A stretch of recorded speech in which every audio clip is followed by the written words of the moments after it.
till now we have seen the syllabus of part 1 and part 2 physics of class 11, but there are some of the important concepts that we need to learn first before starting this chapter or even starting before this book. So one important thing is that we must need to know some maths before starting physics of class 11th. So what is that math? We must know two things. First is differential. This is called differential.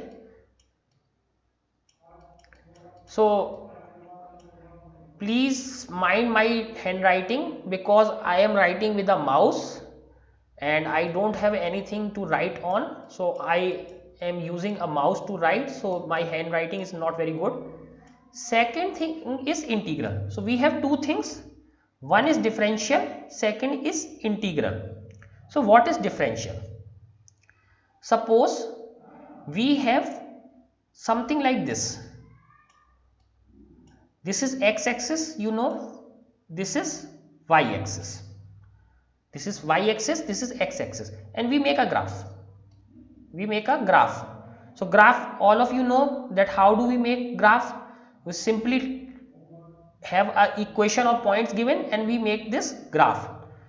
Suppose we take this point and we take this point.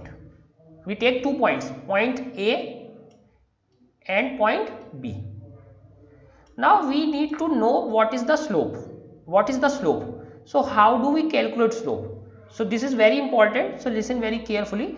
So how do we calculate slope? So what we do, we put a normal here on x-axis.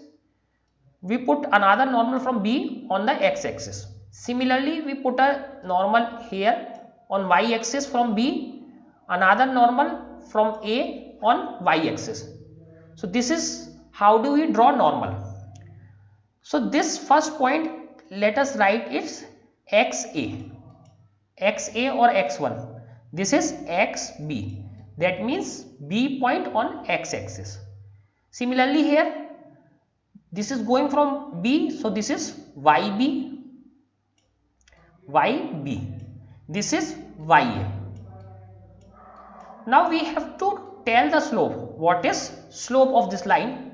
But slope of this line between these 2 points. Between these 2 points. So point A and B. So what is slope? Slope is equal to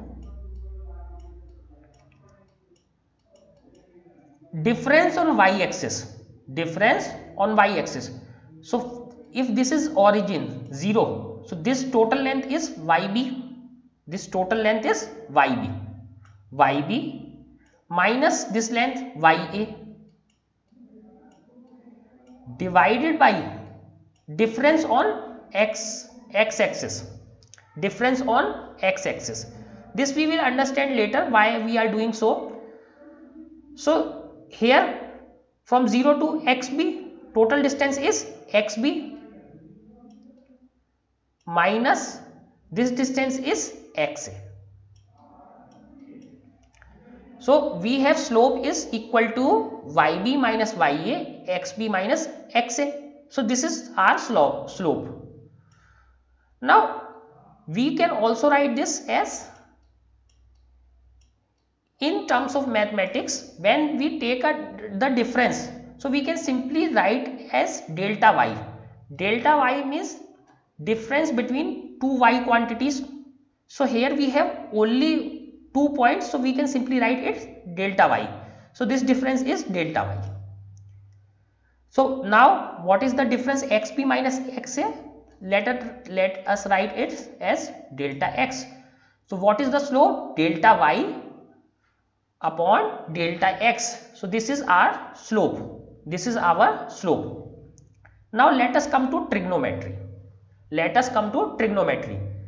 If we see this triangle, bigger triangle, this big triangle, from this point to this B point and this point, if we see this triangle, okay, so in this triangle, let me draw this triangle here.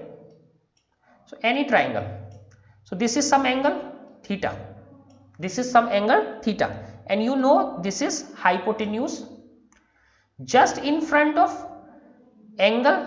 What is this? This is perpendicular P and this is base B.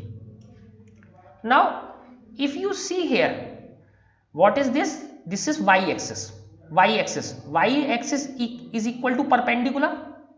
Y axis is representing perpendicular P, and this axis is representing which axis? This axis is representing this x axis or B, base.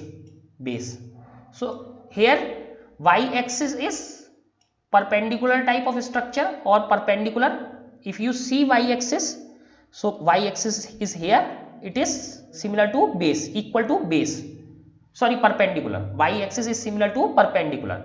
Now x axis here it is like base. So we have perpendicular upon base. We have perpendicular upon base.